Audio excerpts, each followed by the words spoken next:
ಶ್ರೀ ಗುರುಭ್ಯೋ ನಮಃ. ವಾಲ್ಮೀಕಿ ರಾಮಾಯಣದ ಅರಣ್ಯಕಾಂಡದ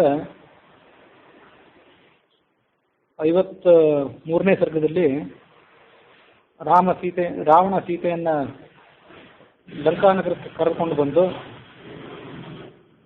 ಅವಳನ್ನು ಅಶೋಕವನದಲ್ಲಿ ಇರಿಸಿ ಇನ್ನು ತನ್ನ ಕಾರ್ಯ ಎಲ್ಲ ಮುಗಿಯಿತು. ಅವಳು ತನಗೆ ವಶಳಾದಳು ಅಂತ ಭ್ರಮಿಸಿ ಸಂತೋಷಪಟ್ಟಂತಹ ವರ್ಣನೆಯನ್ನು ನಾವು ಶ್ರವಣ ಮಾಡಿದ್ವಿ. 55ನೇ ಸರ್ಗದಲ್ಲಿ ಅವಳಿಗೆ ಆಕರ್ಷಣೆ ಹುಟ್ಟಲಿಕ್ಕಾಗಿ ಅವನು ತನ್ನ ಅರಮನೆಯನ್ನೆಲ್ಲ ತೋರಿಸಿದಂಥ ವರ್ಣನೆ ಇದೆ.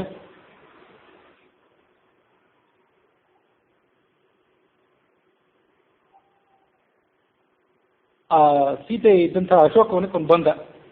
ಅವಳು ತಲೆ ತಗ್ಗಿಸಿ ಕುತ್ಕೊಂಡಿದ್ಲು, ಕಣ್ಣೀರು ಸುರಿಸ್ತಾ ಕುತ್ಕೊಂಡಿದ್ಲು.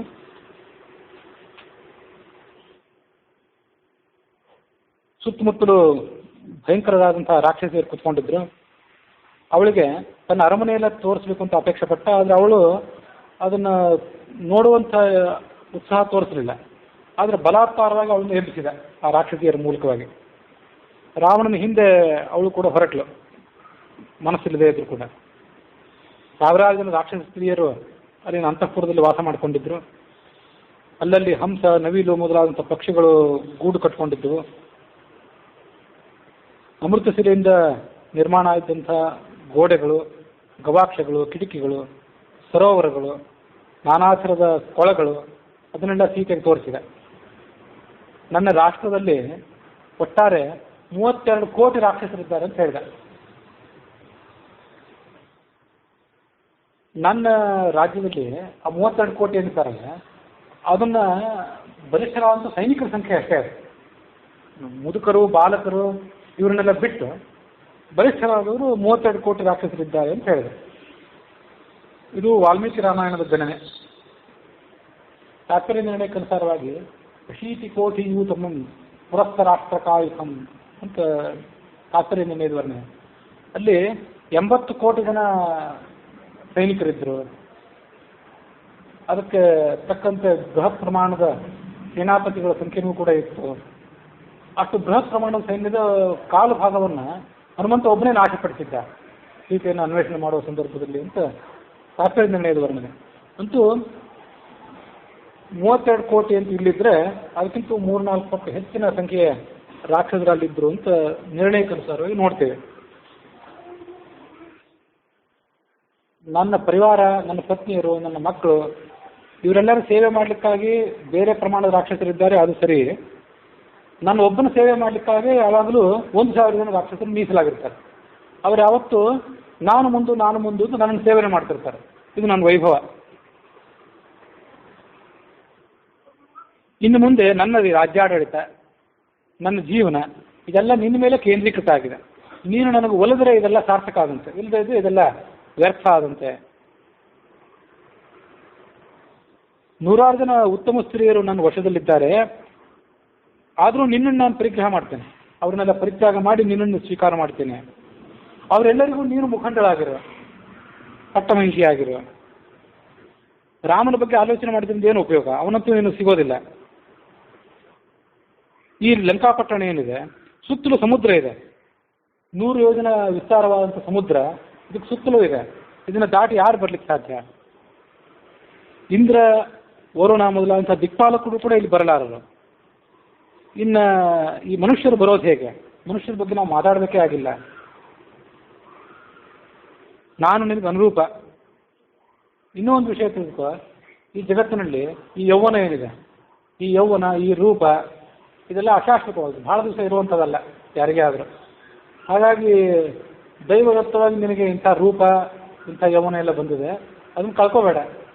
ಬೇಗನೆ ನನ್ನ ಭಾರಿಯಾಗಿ ಅದನ್ನೆಲ್ಲ ಸಫಲಪಡಿಸ್ಕೋ ಅಂದ. ರಾಮನಿಗೆ ಇಲ್ಲಿ ಬರ್ಲಿಕ್ಕೆ ಏನು ಶಕ್ತಿ ಇದೆ? ಅದನ್ನು ಮನಸ್ಸಿನಿಂದ ತೆಗೆದುಬಿಡು. ಆಕಾಶದಲ್ಲಿ ಬೀಸುವಂಥ ಗಾಳಿ ಏನಿದೆ ಅದನ್ನು ಹಗ್ಗಗಳಿಂದ ಕಟ್ಟಿ ಹಾಕ್ಲಿಕ್ಕೆ ಸಾಧ್ಯ ಇಲ್ಲ. ಅಗ್ನಿಯ ಜ್ವಾಲೆಯನ್ನು ಕೈಯಿಂದ ಹಿಡ್ಕೊಂಡು ಅದನ್ನು ಸ್ತಬ್ಧ ಮಾಡೋದು ಸಾಧ್ಯ ಇಲ್ಲ. ಹಾಗೆ ನನ್ನ ವಶದಲ್ಲಿ ನೀನೇನಿದ್ದಿ, ಈಗ ನಿನ್ನನ್ನು ಯಾರೂ ಕೂಡ ಸೆಳೆದುಕೊಂಡು ಹೋಗ್ಲಿಕ್ಕೆ ಸಾಧ್ಯ ಇಲ್ಲ. 3 ಲೋಕದಲ್ಲೂ ಯಾರೂ ಅಂಥವ್ರು ಇಲ್ಲವೇ ಇಲ್ಲ. ನಾನಿನ್ನು ಈ ಸಾಮ್ರಾಜ್ಯದ ಆಡಳಿತವನ್ನು ಕೂಡ ಬಿಟ್ಟು ಬಿಡ್ತೇನೆ, ನೀನು ನನಗೆ ಪತ್ನಿ ಆಗೋದಲ್ಲದೇನೆ ಸಾಮ್ರಾಜ್ಯದ ಶಾಸನವನ್ನು ಕೂಡ ಮಾಡು ಅಂತ ನಾನಾ ರೀತಿಯಾಗಿ ಅವಳಿಗೆ ಪ್ರಲೋಭನೆಗೊಳಿಸಿದೆ. ಬರೇ ಅಂತಃಪುರದಲ್ಲಿದ್ದು ಇವನಿಗೆ ಹೆಂಡತಿಯಾಗಿರೋದು ಬೇಡ ಅಂತ ನೀವು ಅಂತಿದ್ರೆ ಸಾಮ್ರಾಜ್ಯದ ಅಧಿಕಾರ ನೀನೇ ಅನುಭವಿಸು. ಎಷ್ಟೋ ಬಾರಿ ಅವರಿಗೂ ಇದೊಂದು ದೊಡ್ಡ ಆಕರ್ಷಣೆ ಆಗಿರ್ತದೆ ಅಂತ ಸ್ತ್ರೀಯರಿಗೆ. ಅದಕ್ಕಾಗಿ ಅದನ್ನು ಹೇಳಿದ. ರಾಕ್ಷಸರು, ದೇವತೆಗಳು, ಚರಾಚರ ಪ್ರಾಣಿಗಳೆಲ್ಲ ನಿನ್ನ ಸೇವಕರಾಗಿರ್ತಾರೆ. ಪಟ್ಟಾಭಿಷೇಕ ಮಾಡಿಸ್ತೇನೆ ನಿನಗೆ, ಈ ಲಂಕಾನಗರದ ಸಾಮ್ರಾಜ್ಞಿ ಅಂತ ಎಲ್ಲ ನದಿಗಳು, ಸಮುದ್ರಗಳು, ಇವುಗಳು ನೀರಿನೆಲ್ಲ ತಂದು ಪಟ್ಟಾಭಿಷೇಕ ಮಾಡಿಸ್ತೀನಿ. ನನ್ನನ್ನು ಸಂತೋಷಗೊಳಿಸು, ನೀನು ಸುಖವಾಗಿಡು. ನೀನು ಏನೋ ಜನ್ಮಾಂತರದಲ್ಲಿ ಕೆಟ್ಟ ಕಾರ್ಯ ಮಾಡಿದ್ದೆ, ಅದರ ಪರಿಣಾಮವಾಗಿ ಇಂಥ ದುಷ್ಫಲ ಅನುಭವಿಸಿದ್ದು, ವನವಾಸ ಮಾಡಬೇಕಾಯಿತು. ಅದೆಲ್ಲ ಈಗ ಮುಗೀತು. ಹಿಂಗೇನು ಪುಣ್ಯ ಮಾಡಿದ್ದೆ ಅದರ ಫಲವಾಗಿ ನಾನು ಸಿಕ್ಕಿದ್ದೇನೆ, ನನ್ನನ್ನು ಸ್ವೀಕಾರ ಮಾಡುವಂತ. ಬೇಕಾದಷ್ಟು ಹೂವಿನ ಹಾರಗಳು, ಒಡವೆ ವಸ್ತುಗಳಿವೆ, ವಸ್ತ್ರಗಳಿವೆ. ಪುಷ್ಪಕ ವಿಮಾನ ಅಂತ ಒಂದಿದೆ. ನನ್ನ ಅಣ್ಣನನ್ನ ಕುಬೇರನನ್ನು ಸೋಲಿಸಿ ಅದನ್ನು ತಂದಿಟ್ಟಿದ್ದೇನೆ. ಅದು ಅತ್ಯಂತ ವಿಶಾಲವಾದದ್ದು, ಸುಂದರವಾದದ್ದು. ಎಲ್ಲಿ ಬೇಕಾದ್ರೂ ನಮ್ಮನ್ನು ಕರ್ಕೊಂಡು ಹೋಗಬಲ್ಲಂಥದ್ದು. ನೀನು ನನ್ನ ಜೊತೆ ಅದರಲ್ಲಿ ಕೂತ್ಕೊಂಡು ಎಲ್ಲಿ ಬೇಕಾದರೂ ಪ್ರಯಾಣ ಮಾಡಬಹುದು. ಇದು ಅದರ ವೈಭವ. ಹೀಗೆ ಹೇಳ್ತಿದ್ರೆ ಅವಳು ಮುಖ ಮುಚ್ಕೊಂಡು ಕಣ್ಣೀರಿಟ್ಲು, ಬೇರೆ ಏನು ಮಾತೇ ಆಡಲಿಲ್ಲ. ಇನ್ನೂ ಒಂದು ಪ್ರಲೋಭನೆ ಹೇಳಿದ ಅವಳಿಗೆ. ಈ ಇರೋ ಗಂಡನನ್ನು ಕೈ ಬಿಟ್ಟು, ರಾಮನನ್ನು ಕೈ ಬಿಟ್ಟು ಈ ರಾವಣನ ಕಟ್ಕೊಂಡು ಬಿಟ್ರೆ ಧರ್ಮ ಲೋಪ ಆಗ್ತದೇನೋ, ಗಂಡನಿಗೆ ಮೋಸ ಮಾಡಿದಂಗೆ ಆಗ್ತದೇನೋ ಅಂತ ನಿನಗೆ ಸ್ವಲ್ಪ ನಾಚಿಕೆ, ಹಿಂಜರಿಕೆ ಆಗ್ತಿರಬಹುದು. ಆದರೆ ನೀನು ಅದನ್ನು ವಿಚಾರ ಮಾಡಬೇಕಾಗಿಲ್ಲ. ನನಗೂ ನಿನಗೂ ಈ ಒಂದು ಸಂಬಂಧ ಏನು ಏರ್ಪಟ್ಟಿದೆ ಇವತ್ತು, ಇದು ದೈವಿಕವಾದದ್ದು. ದೇವತೆಗಳ ಒಪ್ಪಿಗೆಯನ್ನು ಕೂಡ ಇದಕ್ಕಿದೆ ಅಂತ ನಾನು. ಯಾಕೆಂದರೆ ರಾಕ್ಷಸರಿಗೆ ಇದೊಂದು ಧರ್ಮ ಇದೆ. ಋಷಿಗಳೇ ಹೇಳಿದಂಥ, ಋಷಿಗಳು ಅನುಮೋದಿಸಿದಂಥ ಧರ್ಮ ಇದು ರಾಕ್ಷಸರಿಗೆ ಅಂತ ಅವನು ಹೇಳಿದೆ. ಹಿಂದೊಮ್ಮೆ ಹೇಳಿದ್ದೆ ನಾನು. ಅದೆಲ್ಲ ವಿವಾಹಗಳು ನಮ್ಗೆ ಈಗ ನೆನಪಿಲ್ಲ, ಹಿಂದೆ ಹೇಳಿದ್ದೆ ಅಂತ ಕಾರಣಕ್ಕೆ ಅದು ನೆನಪು ಮಾಡ್ಕೊಳ್ಳಿಕ್ಕೆ ಹೋಗಲಿಲ್ಲ ನಾನು. ಬ್ರಾಹ್ಮ, ದೈವ, ಆರ್ಷ, ಆಮೇಲೆ ರಾಕ್ಷಸ, ಪ್ರಾಜಾಪತ್ಯ, ಪೈಶಾಚ, ಹೀಗೆ 8 ಥರದ ವಿವಾಹಗಳು. ಅದೇ ಗಾಂಧರ್ವ ವಿವಾಹ. ಬ್ರಾಹ್ಮಣ, ಆರ್ಷ, ಗಾಂಧರ್ವ, ಪ್ರಾಜಾಪತ್ಯ, ರಾಕ್ಷಸ, ಪಿಶಾಚ, ಇನ್ನೂ 2 ಏನೋ ಇದೆ. ಇದು ಒಟ್ಟು 8 ವಿವಾಹಗಳು. ಅದರಲ್ಲಿ ರಾಕ್ಷಸ ವಿವಾಹ ಏನಿದೆ, ಅಪಹಾರ ಮಾಡ್ಕೊಂಡು ಹೋಗೋದೇನಿದೆ, ಅದು ರಾಕ್ಷಸರಿಗೆ ಸಮ್ಮತವಾಗುತ್ತೆ. ನಾನು ಅದನ್ನೇ ಮಾಡಿದ್ದೇನೆ. ಋಷಿಗಳೇ ಅದನ್ನು ಹೇಳಿದ್ದು, ಧರ್ಮಶಾಸ್ತ್ರಕಾರರು, ಸ್ಮೃತಿಕಾರರ ಅಂತ ಋಷಿಗಳನ್ನು ಹೇಳಿದ್ದು. ಹಾಗಾಗಿ ನನಗದು ಅಧರ್ಮ ಅಲ್ಲ ಅಂತ ಹೇಳಿದೆ.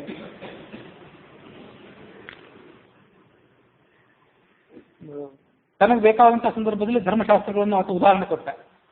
ರಾಕ್ಷಸರ ಪದ್ಧತಿಯಲ್ಲಿ ಕನ್ಯೆಯನ್ನು ಅಪಹಾರ ಮಾಡ್ಕೊಂಡು ಹೋಗಿ ಮದುವೆ ಮಾಡ್ಕೊಬೇಕು ಅಂತ ಹೇಳಿದ್ದಾರೆ, ಹೌದು. ಆದರೆ ಅದು ಕೂಡ ಅಧಾರ್ಮಿಕವಾದದ್ದು. ರಾಕ್ಷಸರಾದವರಿಗೂ ಕೂಡ ಅದು ಮೊದಲಿನ ಪ್ರಾಜಾಪತ್ಯ, ಬ್ರಾಹ್ಮ ಇಂಥವೇನಿವೆ ಅವು ಅವರಿಗೆ ಯೋಗ್ಯವಾದದ್ದು. ಇಂಥದನ್ನೆಲ್ಲ ಬಿಟ್ಟು ರಾಕ್ಷಸ, ಪೈಶಾಚ ವಿವಾಹ ಮಾಡ್ಕೊಳ್ಳೋದೇನಿದೆ ರಾಕ್ಷಸರಿಗೂ ಕೂಡ ಅಧಮನೆ. ಇದು ಋಷಿಗಳ ಅಭಿಪ್ರಾಯ ವಾಸ್ತವಿಕವಾಗಿ. ಇದೆಲ್ಲದಕ್ಕಿಂತ ಹೆಚ್ಚಾಗಿ ರಾಕ್ಷಸ ವಿವಾಹ, ಪೈಶಾಚ ವಿವಾಹ ಮಾಡ್ಕೊಳ್ಬಹುದು, ಹೌದು. ಅದು ಯಾವಾಗ ಮದುವೆ ಆಗದೆ ಇರುವಂಥ ಕನ್ಯೆಯನ್ನು ಅಪಹಾರ ಮಾಡ್ಕೊಂಡು ಹೋಗಿ ಮದುವೆ ಮಾಡ್ಕೊಳ್ಬಹುದು. ಮದುವೆ ಆಗಿದ್ದವಳನ್ನು ಅಪಹಾರ ಮಾಡ್ಕೊಂಡು ಹೋಗಿ ಮದುವೆ ಆಗೋದೇನಿದೆ ಅದಕ್ಕೆ ಮದುವೆ ಅಂತ ಅನ್ನೋದಿಲ್ಲ ಅವ್ರು ಯಾರು. ಅದಕ್ಕೆ ವ್ಯಭಿಚಾರ ಅಂತಂತಾರೆ. ಅದನ್ನ ಅವನು ಗಮನಿಸಲಿಲ್ಲ. ಅದನ್ನು ತನಗೆ ಬೇಕಾದಂತೆ ಅದನ್ನೆಲ್ಲ ಹೇಳಿದ ಅಷ್ಟೇ. ಪರಸ್ತ್ರೀ ಸಂಪರ್ಕ ಮಾಡಿದವನು, ಪರಸ್ತ್ರೀಯರಿಗೆ ತೊಂದರೆ ಕೊಟ್ಟವನು, ಆತ ತನ್ನ ಐಹಿಕ ಸಂಪತ್ತು, ಪಾರತ್ರಿಕ ಸಂಪತ್ತು, ಸುಖ, ಧರ್ಮ ಎಲ್ಲನೂ ಕಳ್ಕೊಂಡು ಇದೇ ಜನ್ಮದಲ್ಲಿ ಭ್ರಷ್ಟನಾಗಿ ಹೋಗ್ತಾನೆ. ಅದಕ್ಕೆ ರಾವಣ, ದುರ್ಯೋಧನ ಮೊದಲಾದವರು ಉದಾಹರಣೆ. ಅಂಥವ್ರನ್ನು ನೀವು ಸಮಾಜದಲ್ಲಿ ಎಷ್ಟೋ ಸರಿ ನೋಡಿರ್ತೀರಿ. ಅಂತೂ ಪರಸ್ತ್ರೀ ಮೇಲೆ ಕಣ್ಣು ಹಾಕೋದು. ಅದರಲ್ಲಿ 2 ಥರ ಶಾಸ್ತ್ರ ಅದನ್ನು 2 ರೀತಿಯಾಗಿ ಹೇಳ್ತೀವಿ.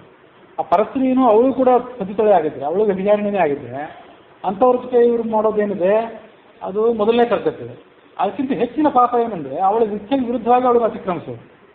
ಮೊದಲನೇದರಲ್ಲಿ ಅವಳು ದುಷ್ಟರು, ನೀವು ದುಷ್ಟರು, ಇಬ್ಬರು ಪತಿತರೇ ಆಗಿದ್ರೆ ಇಬ್ಬರು ಪಾಪ ಅನುಭವ ಮಾಡ್ತೀರಿ, ಇಬ್ಬರು ಅವ್ರ ಫಲ ಅನುಭವಿಸಿರ್ತೀರಿ. ಆದರೆ ಅವಳ ಇಚ್ಛೆಗೆ ವಿರುದ್ಧವಾಗಿ ವರ್ತಿಸೋದೇನಿದೆ ಅದು ಮೊದಲನೇದಕ್ಕಿಂತ ಹೆಚ್ಚು ಪಾಪಕರ ಅಂತ ಶಾಸ್ತ್ರ ಹೇಳ್ತದೆ. ಅದನ್ನು ಮಾಡ್ಲಿಕ್ಕೆ ಹೊರಟಿದ್ದ ರಾವಣ. ಆದರೆ ಬಾಯಲ್ಲಿ ಹೇಳೋದು ಮಾತ್ರ ಧರ್ಮಶಾಸ್ತ್ರಗಳನ್ನು ಹೇಳಲಿಕ್ಕೆ ಹೊರಟಿದ್ದ. ಇನ್ನು ಕೊನೆಯದಾಗ ಒಂದು ಹೇಳಿದ, ಬಾಣನೇ ಬಿಟ್ಟ ಅವಳಿಗೆ.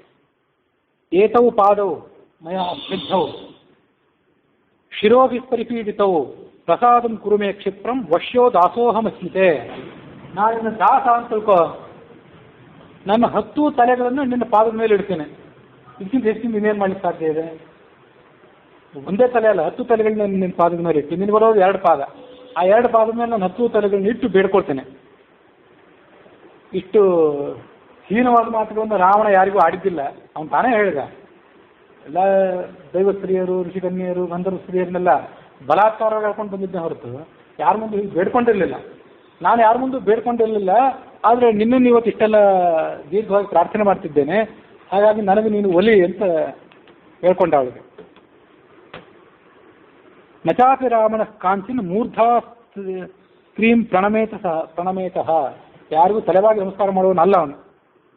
ಇಷ್ಟೆಲ್ಲ ಹೇಳಿದ.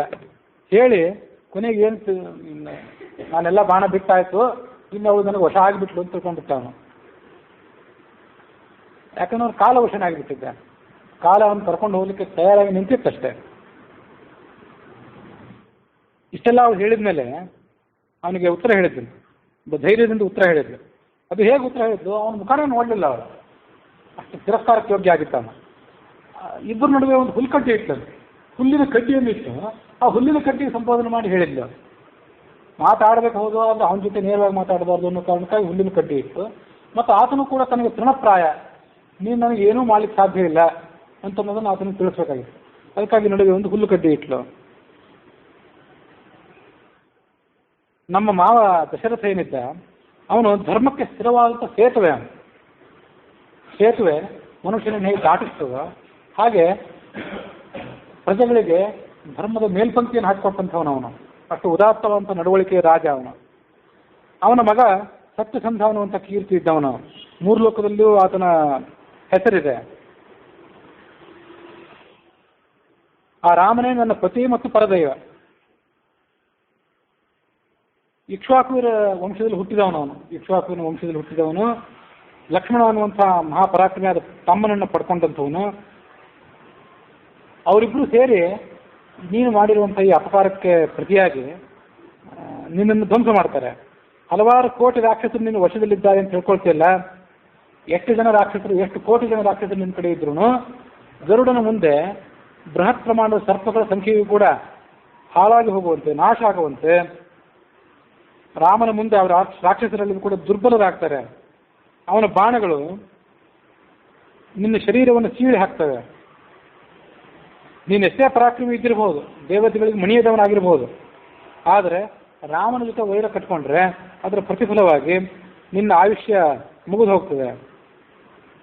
ಹೇಗೆಂದ್ರೆ ಯಜ್ಞ ಸ್ತಂಭಕ್ಕೆ ಕಟ್ಟಿರುವ ಪಶುವಿನಂತೆ. ಈಗಲೋ ಆಗಲೋ ಅದರ ವಧೆ ಆಗೋದು ನಿಶ್ಚಿತ. ಅದಕ್ಕೆ ಯಜ್ಞ ಮಾಡುವಂಥ ಸಂದರ್ಭದಲ್ಲಿ ಅದರಂತೆ ನಿನ್ನ ಜೀವನ. ರುದ್ರನ ಕಣ್ಣಿನಿಂದ ಮನ್ಮಥ ಹೇಗೆ ಬೂದಿ ಆದ್ನೋ ಹಾಗೆ ರಾಮ ಕಣ್ಣು ತೆರೆದು ನೋಡಿದರೆ ಅವನ ಬಾಣಗಳಿಗೆ ತುತ್ತಾಗಿ ನೀನು ಬೂದಿಯಾಗಿ ಬಿಡ್ತೀವಿ, ಆ ಯಜ್ಞದಲ್ಲಿ ನೀನು ಸುಟ್ಟೋಗಿ ಬಿಡ್ತೀವಿ ಅಂತ ಅವನಿಗೆ ಎಚ್ಚರಿಕೆ ಕೊಟ್ಟಳು. ಇದನ್ನ ಅಲ್ಲಿ ಹೋಲಿಕೆ ಕೊಟ್ಟದ್ದು ಯಜ್ಞ ಸ್ತಂಭಕ್ಕೆ ಕಟ್ಟಿದಂಥ ಪಶುವಿನಂತೆ ರಾವಣನ ಹತ್ಯೆ ಆಗ್ತದೆ ಅಂತ ಹೇಳಿದ್ದೇನಿದೆ, ಇದೆಲ್ಲ ಬಹಳ ಸಾರ್ಥಕವಾದಂಥ ಉಪಮೆ. ನಾವು ಮಾಡುವಂಥ ಕ್ರಿಯೆಗಳೇನಿವೆ ಇದನ್ನು ನಾವು ಎಷ್ಟೋ ಸರಿ ನಮ್ಮ ಲಾಲಸೆಗೆ ಅನುಗುಣವಾಗಿ, ನಮ್ಮ ಮಾನಸಿಕ ಲಾಲಸೆ, ದೈಹಿಕ ಲಾಲಸೆಗೆ ಬದ್ಧರಾಗಿ ನಾವು ಕೆಲಸವನ್ನು ಮಾಡಿಬಿಡ್ತೇವೆ. ನಾವು ಮಾಡುವಂಥ ಪ್ರತಿಯೊಂದು ಕೆಲಸದಲ್ಲಿ ನಮಗೆ ಯಜ್ಞ ಅಂತ ಮಾಡಬೇಕು ಅಂತ ಶಾಸ್ತ್ರ ಹೇಳಿದ್ರು ಆ ಸಂದರ್ಭದಲ್ಲಿ ಒಂದು ಮಾಡಬೇಕು ಅನ್ನೋ ಎಚ್ಚರ ನಮಗಿರೋದಿಲ್ಲ. ಆದರೆ ಉದಾತ್ತರಾದವರು, ಋಷಿಗಳು, ಧಾರ್ಮಿಕ ಪುರುಷರಾದವರು ತಾವು ಮಾಡುವ ಕಾರ್ಯಗಳನ್ನು ಯಜ್ಞ ಅಂತ ಭಾವಿಸ್ತಾರೆ. ಮಹಾಭಾರತ ದೊಡ್ಡ ಯುದ್ಧ ನಡೆಯಿತು. ಅದರಲ್ಲಿ ಯಾರ್ಯಾರೋ ತಮ್ಮ ತಮ್ಮ ಪರಾಕ್ರಮ ಪ್ರದರ್ಶನ ಮಾಡಿದರು. ಕೆಲವರು ಸ್ವರ್ಗಕ್ಕೆ ಹೋದರು ಅದರ ಪ್ರತಿಫಲವಾಗಿ, ಕೆಲವರು ಇಹಲೋಕದಲ್ಲೇ ಅದರ ಫಲ ಅನುಭವಿಸಿದರು. ಪಂಚಪಾಂಡವರಲ್ಲಿಯೂ ಕೂಡ ಧರ್ಮರಾಜ, ಅರ್ಜುನ, ನಕುಲ ಸಹದೇವಾದಿಗಳಿಗಿಂತ ಹೆಚ್ಚಾಗಿ ಭೀಮ ಆ ರಣರಂಗದಲ್ಲಿ ಶತ್ರುಗಳನ್ನು ನಾಶ ಮಾಡಿದ ಮತ್ತು ಅವನದನ್ನು ಯಜ್ಞ ಅಂತ ಭಾವಿಸಿದ್ದ. ಯಜ್ಞ ಅಂತ ಭಾವಿಸಿ ಆ ದುಶ್ಯಾಸನಾದಿಗಳನ್ನು ಸಂಹಾರ ಮಾಡುವಾಗ ಯಜ್ಞ ಪಶುವನ್ನು ಕೊಂದಂತೆ ಅವರನ್ನು ಕೊಂದ ಅಂತ ಅಲ್ಲಿ ವರ್ಣನೆ ಕೇಳ್ತೀವಿ. ಅದೇ ಸಂದರ್ಭದಲ್ಲಿ ಮನ್ಯು ಸೂಕ್ತವನ್ನು ಕಂಡುಕೊಂಡ. ಮನ್ಯು ಸೂಕ್ತಕ್ಕೆ ಭೀಮಸೇನನ್ನು ಕೂಡ ಋಷಿಗಳು ತಪಸ್ಸು ಮಾಡುವಾಗ ಆ ತಪಸ್ಸು ತೀವ್ರತೆಯನ್ನು ಮುಟ್ಟಿದಾಗ ಅಲ್ಲಿ ಯಜ್ಞ ಮಂತ್ರಗಳು ಅವರಿಗೆ ಹೊಳಿತಾವಲ್ಲ, ಹಾಗೆ ಅವನಿಗೆ ಮನ್ಯು ಸೂಕ್ತ ಅವಾಗ ಹೊಳೆದದ್ದು. ಅದಕ್ಕಾಗಿ ಮನ್ಯು ಸೂಕ್ತಕ್ಕೆ ಶತ್ರುಗಳ ಪರಾಜಯನೇ ಒಂದು ಫಲ. ಮನುಷ್ಯ ಪುರಸ್ಕರಣ ಇತ್ಯಾದಿಗಳಿಂದ. ಅದು ಅವನು ಯಜ್ಞ ಅಂತ ಭಾವಿಸಿದ್ದ. ಯಜ್ಞ ಅಂತ ಭಾವಿಸುವಂಥ ಪಕ್ವ ಮನಸ್ಥಿತಿ ಒಂದು ಆಗಿತ್ತು. ಭೀಮಸೇನಂದೇ ಆಗಿತ್ತು, ಹನುಮಂತಂದೇ ಹಾಗಾಗಿತ್ತು. ಅದನ್ನೆಲ್ಲ ಸುಮಧ್ವಿಜಯ ಗ್ರಂಥಗಳೆಲ್ಲ ವರ್ಣನೆ ಮಾಡ್ತಾರೆ. ಹನುಮಂತನು ಕೂಡ ಆಧ್ವರ್ಯವಂ ಯುದ್ಧಮಕ್ಕೆ ಪ್ರತಿಪ್ತ ಛಾತ್ರಾಸಮಿತ್ರಾತನಯೇರ ಸಾಕಂ ಅಂತ ಸುಮಧ್ವಿಜಯದ ಮೊದಲನೇ ಶಬ್ದದಲ್ಲಿ ಅದು ದೊಡ್ಡ ಯಜ್ಞ ನಡೆದಿತ್ತದು, ರಾಮನ ಯುದ್ಧ. ಅದರಲ್ಲಿ ಇವನು ಅಧ್ವರ್ಯ ಆಗಿದ್ದ ಈ ಹನುಮಂತ. ಅಧ್ವರ್ಯ ಅಂದರೆ ಯಜ್ಞದ ಒಂದು ಮುಖ್ಯ ಪುರೋಹಿತ ಆಗಿ ಯಜ್ಞದ ಆ ಕಾರ್ಯವನ್ನು ಸಾಂಗವಾಗಿ ನಡೆಸಿಕೊಟ್ಟ ಅಂತ ಆ ಭೀಮ ಹನುಮಂತ ಇತ್ಯಾದಿಗಳು ವರ್ಣನೆ ಕೇಳ್ತೇವೆ ನಾವು. ಇವ್ರದೇ ಕಥೆ ಹೀಗಿದ್ದಾಗ ಇವರೆಲ್ಲರ ಭಕ್ತಿಗೆ ಪಾತ್ರನಾದವನು ರಾಮ ಕೃಷ್ಣ. ಅವನಂತೂ ಸ್ವಯಂ ಯಜ್ಞ ಪುರುಷನಾದವನು, ಯಜ್ಞ ವರಾಹ, ಯಜ್ಞ ನಾರಾಯಣ, ಯಜ್ಞ ಪುರುಷ ಅಂತ ಅನಿಸ್ಕೊಂಡಂಥವನು. ಹಾಗಾಗಿ ಆ ರಾಮನ ಬಾಣಗಳಿಗೆ ಹತ್ಯೆ ಆಗುವಂಥ ಈ ರಾಕ್ಷಸರೇನಿದ್ದಾರೆ ಇವರೆಲ್ಲ ಯಜ್ಞ ಪಶುಗಳಂತೆ ಹೋಲಿಕೆ ಕೊಟ್ಟಿದ್ದು. ಅದು ವಿಷ್ಣು ಸಹಸ್ರನಾಮ ಮೊದಲಾದ ಸ್ತೋತ್ರಗಳಲ್ಲಿ ಯಜ್ಞ ಅಂತ ಪರಮಾತ್ಮನನ್ನ ಹೊಗಳಿದ್ರೆ ಅರ್ಥ ಆಗಲ್ಲ. ಹಾಗಾಗಿ ದೃಷ್ಟಿ ಮಾತ್ರದಿಂದ ನಿನ್ನ ನಾವು ಸುಟ್ಟು ಹಾಕಿಬಿಡ್ತಾನೆ ಅಂತ ಎಚ್ಚರಿಕೆ ಕೊಟ್ಲು. ಆಕಾಶದಿಂದ ಚಂದ್ರನನ್ನು ಕೆಳಕ್ಕೆ ಅವತ್ತ ಬೀಳಿಸಬಲ್ಲ, ಸಮುದ್ರವನ್ನು ಶೋಷಣೆ ಮಾಡಬಲ್ಲ ಅಂಥವನಿಗೆ ತನ್ನ ಪತ್ನಿಯನ್ನು ಬಿಡಿಸ್ಕೊಳ್ಳೋದೊಂದು ದೊಡ್ಡ ಕೆಲಸ ಅಲ್ಲ. ಆಕಾಶದಲ್ಲಿ ಎಲ್ಲೋ ಬೇರೆ ಲೋಕದಲ್ಲಿರುವಂಥವ್ರನ್ನೇ ಆತ ಕೆಳಗೆ ನಾಶ ಮಾಡಬಲ್ಲ. ಬೇಕಾದರೆ ನೀನು ನನ್ನನ್ನು ಇದೇ ಲೋಕದಲ್ಲಿ ಇಟ್ಕೊಂಡಿದ್ದೆ, ಇದೇ ಲೋಕದಲ್ಲಿರುವಂಥ ನಿನ್ನನ್ನು ಅವನು ಸಂಹಾರ ಮಾಡಿ ನನ್ನನ್ನು ಬಿಡಿಸ್ಕೊಳ್ಳೋದು ಅವನಿಗೆ ದೊಡ್ಡ ಕೆಲಸನೇ ಅಲ್ಲ.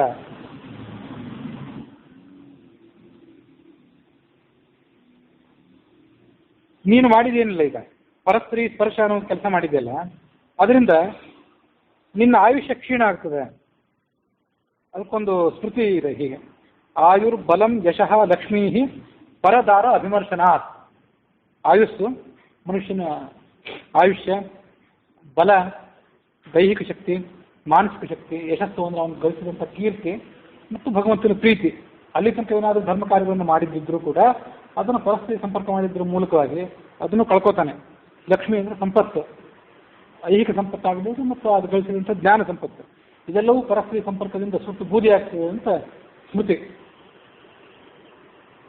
ನಿನ್ನ ಲಂಕಾ ನಗರ ಏನಿದೆ ಅದು ವಿಧವೇ ಆಗಿ ಹೋಗ್ತದೆ ನಿನ್ನನ್ನು ಕಳ್ಕೊಂಡು.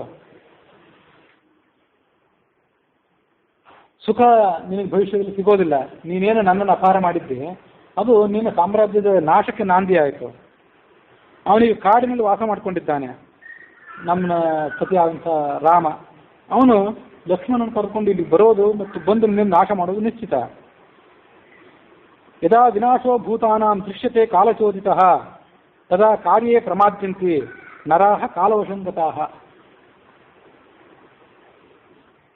ಇದು ನಮ್ಮೆಲ್ಲರ ಕಥೆ. ನಾವೇ ರಾವಣರು ಅಂತ ಹೇಳಿ.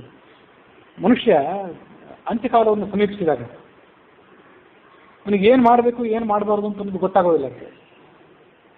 ಅದಕ್ಕಾಗಿ ತಪ್ಪು ಕಾರ್ಯಗಳನ್ನು ಮಾಡ್ತಾನೆ. ಅದರ ಫಲವಾಗಿ ತನ್ನನ್ನು ತಾನು ಕಳ್ಕೊತಾನೆ, ಎಲ್ಲ ಕೀರ್ತಿ ಧರ್ಮ ಇತ್ಯಾದಿಗಳನ್ನು ಕಳ್ಕೊತಾನೆ. ಅದಕ್ಕಾಗಿ ಅಂತ್ಯಕಾಲದಲ್ಲಿ ಮರಣವನ್ನು ಹೊಂದುವಾಗ ಮನುಷ್ಯನಿಗೆ ಯಾವ ಕಾರ್ಯ ಮಾಡಿದ್ರಿಂದ ಸುಖ ಬರ್ತದೋ ಆ ಕಾರ್ಯವನ್ನು ಆತ ಸಣ್ಣವನಿದ್ದಾಗ ಮಾಡಬೇಕು. ಚಿಕ್ಕವನಿದ್ದಾಗ ಮನುಷ್ಯ ಶರೀರದಲ್ಲಿ ಶಕ್ತಿ ಇದ್ದಾಗ ಮಾಡಬೇಕು. ಕೌಮಾರ ಆಚರ್ಯ ಪ್ರಾಜ್ಞ ಧರ್ಮಾನ್ ಭಾಗವತಾನಿಹ. ಇನ್ನೂ ಶರೀರ ಶಕ್ತವಾಗಿದ್ದಾಗ, ಮನಸ್ಸು ಶಕ್ತ ಆಗಿದ್ದಾಗ ಆವಾಗಲೇ ಧರ್ಮಾಚರಣೆ ಮಾಡಿಬಿಡ್ಬೇಕು. ಆವಾಗ ಧರ್ಮಾಚರಣೆ ಮಾಡಿಬಿಟ್ರೆ ಅದು ಮುಂದೆ ಮನುಷ್ಯನನ್ನು ಕಾಪಾಡ್ತದೆ. ಮನುಷ್ಯ ವಯಸ್ಸಿನಲ್ಲಿದ್ದಾಗ ವ್ಯಾಯಾಮ ಮಾಡ್ತಾನಲ್ಲ, ಯೋಗಾಸನ ಪ್ರಾಣಾಯಾಮ ಎಲ್ಲ ಮಾಡ್ತಾನಲ್ಲ, ಅದು ಯಾತಕ್ಕಾಗಿ ಮಾಡ್ತಾನಂದರೆ ನಾಳೆ ವೃದ್ಧನಾದಾಗ ನಮ್ಮ ಶರೀರ ಸುರಕ್ಷಿತ ಆಗಿರ್ಲಿಕ್ಕೆ ಮಾಡ್ತಾನೆ. ಅದು ಶರೀರಕ್ಕೆ ವ್ಯಾಯಾಮ ಆಯಿತು. ಮನಸ್ಸಿಗೆ ಮತ್ತು ಆತ್ಮಕ್ಕೆ ಅದಕ್ಕೊಂದು ವ್ಯಾಯಾಮ ಬೇಕು. ಅದಕ್ಕೆ ವ್ಯಾಯಾಮ ಏನಂದರೆ ಭಗವಂತನ ಪ್ರೀತಿಕರವಾದಂಥ ಧರ್ಮಾಚರಣೆ. ಅದನ್ನು ಮನುಷ್ಯ ಮಾಡಬೇಕು, ಸಣ್ಣವನಿದ್ದಾಗ ಮಾಡಬೇಕು. ಅದನ್ನು ಆವಾಗ ಮಾಡ್ತೀನಿ ಅಂತ ಹೋದರೆ ಆಗ ನಮ್ಮ ಶರೀರ, ಮನಸ್ಸು, ಆತ್ಮ ಅದಕ್ಕೆ ಸಹಕಾರನೇ ಕೊಡೋದಿಲ್ಲ. ಮನಸ್ಸು ದುರ್ಬಲ ಆಗಿಬಿಟ್ಟಿರ್ತದೆ. ಅಂಥವ್ರು ಎಷ್ಟೋ ಜನ ಮುಪ್ಪಿನ ಅವಸ್ಥೆಯಲ್ಲಿದ್ದವ್ರು ನಾವು ನೋಡ್ತೇವೆ. ಬಡಬಡಿಸ್ತಿರ್ತಾರೆ, ಯಾವುದೋ ಕ್ಷುದ್ರವಾದಂಥ ವಿಷಯಗಳಿಗೆ ಮಹತ್ವ ಕೊಟ್ಟು ತಾನೂ ದುಃಖಪಟ್ಟು ಸುತ್ತಮುತ್ತಿದ್ದವ್ರನ್ನೂ ದುಃಖಕ್ಕೀಡು ಮಾಡಿ ಕೊನೆಗಾಲದಲ್ಲಿ ಏನೂ ಸಾಧನೆ ಮಾಡ್ಕೊಳ್ಳದೆ ಹಾಳಾಗಿ ಹೋಗಿಬಿಡ್ತಾರೆ. ಅದಕ್ಕಾಗಿ ಅಂಥವ್ರಿಗೆಲ್ಲ ಇದೊಂದು ಪಾಠ ಅಷ್ಟೆ. ಅಂತ್ಯಕಾಲದಲ್ಲಿ ಶಾಂತನಾಗಿ ಬದುಕಬೇಕು. ಅಜಾಮಿಳನಂತೆ ಬದುಕಿದ್ರೂ ತೊಂದರೆ ಇಲ್ಲ.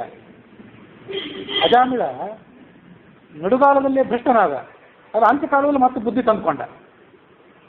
ಮೊದಲು ಸದ್ಬ್ರಾಹ್ಮಣನೇ ಆಗಿದ್ದ, ಜ್ಞಾನಿಯೇ ಆಗಿದ್ದ, ಎಲ್ಲ ಸರಿ. ಆದರೆ ಏನೋ ಪ್ರಾರಂಭ ಕರ್ಮವಶಾತ್ ಯಾರೋ ನೀಚ ಸ್ತ್ರೀಯೊಬ್ಬಳಿಗೆ ಬಲಿ ಬಿದ್ದ, ಅವಳ ಜೊತೆ ವಾಸ ಮಾಡಲಿಕ್ಕೆ ಪ್ರಾರಂಭ ಮಾಡಿದ, ಮಕ್ಕಳನ್ನೂ ಹುಟ್ಟಿಸ್ಕೊಂಡ, ಧರ್ಮ ಕರ್ಮ ಎಲ್ಲರೂ ಮರೆತು ಬಿಟ್ಟ. ನಡುಗಾಲದಲ್ಲಿ ಹಾಕಿದ್ದ. ಆದರೆ ಅಂತ್ಯಕಾಲ ಬಂದಾಗ ಅವನಿಗೆ ನಾರಾಯಣ ಅಂತ ತನ್ನ ಮಗ ಇಂದ ನೆನಪಾಯಿತು. ಆ ಮಗನ ನೆನಪಿನಿಂದಾಗಿ ನಾರಾಯಣ ಜೊತೆ ಅಂತ ಭಗವಂತ ನೆನಪು ಆಯಿತು. ಕೊನೆ ಪಕ್ಷ ಆ ಥರ ಆದರೂ ಆಗಬೇಕು ನಮಗೆ. ಕೊನೆಗಾಲ ತನಕ ಸರಿಯಾಗಿತ್ತು, ಕೊನೆಗಾಲದಲ್ಲಿ ಭ್ರಷ್ಟರಾಗೋದು ಬೇಡ. ನಡುಗಾಲದಲ್ಲಿ ಭ್ರಷ್ಟರಾಗಿದ್ದು ಕೊನೆಗಾಲಕ್ಕಾದ್ರೂ ನಾವು ಕಣ್ ತೆರೆಯೋಂಗೆ ಆಗಬೇಕು. ಅದಕ್ಕಾಗಿ ಅಜಾನ ಇಷ್ಟ ಆಯಿತು ಕಥೆ.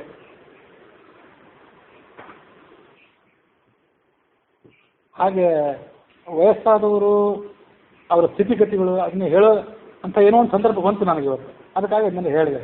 ಹೇಗಿರ್ತಾರೆ ವಯಸ್ಸಾದವರು, ಅವ್ರು ಯಾವ ಥರ ಅನಾವಶ್ಯಕವಾಗಿ ಬೇರೆಯವ್ರಿಗೆ ತೊಂದರೆ ಕೊಟ್ಟು ತಾವು ಭ್ರಷ್ಟರಾಗಿ ಯಾವುದ್ಯಾವ್ದ್ರ ಬಗ್ಗೆನೂ ಅಪಹರಿಸ್ತಾ ಧರ್ಮ ಮತ್ತು ಧಾರ್ಮಿಕ ಸಾಧನೆ ಇತ್ಯಾದಿಗಳನ್ನು ಕಳ್ಕೊತಾರೆ. ಅದು ನಮಗೆ ದಾರಿದೀಪ ಆಗಬೇಕು ಉಳಿದವರಿಗೆ. ಯಾಕಂದ್ರೆ ನಾವು ನಾಳೆ ನಾವು ಕೂಡ ಅವರಂತ ಆಗಬಾರ್ದು.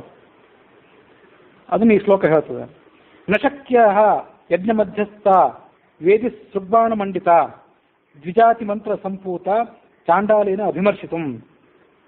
ಪವಿತ್ರವಾದಂಥ ಒಂದು ಯಜ್ಞದ ಮಂಟಪದಲ್ಲಿ ಒಂದು ಪವಿತ್ರವಾದಂಥ ಮಂಟಪ ಇರ್ತದಲ್ಲ, ಅದನ್ನು ಯೋಗ್ಯರಾದವರು ಜ್ಞಾನಿಗಳಾದವರು ಮುಟ್ಟಬೇಕು. ಕ್ಷುದ್ರವಾದವರು ಅದನ್ನು ಮುಟ್ಲಿಕ್ಕೆ ಯೋಗ್ಯರಲ್ಲ, ಅದು ಅವ್ರಿಗೆ ಮುಟ್ಲಿಕ್ಕೆ ಸಾಧ್ಯವೂ ಇಲ್ಲ.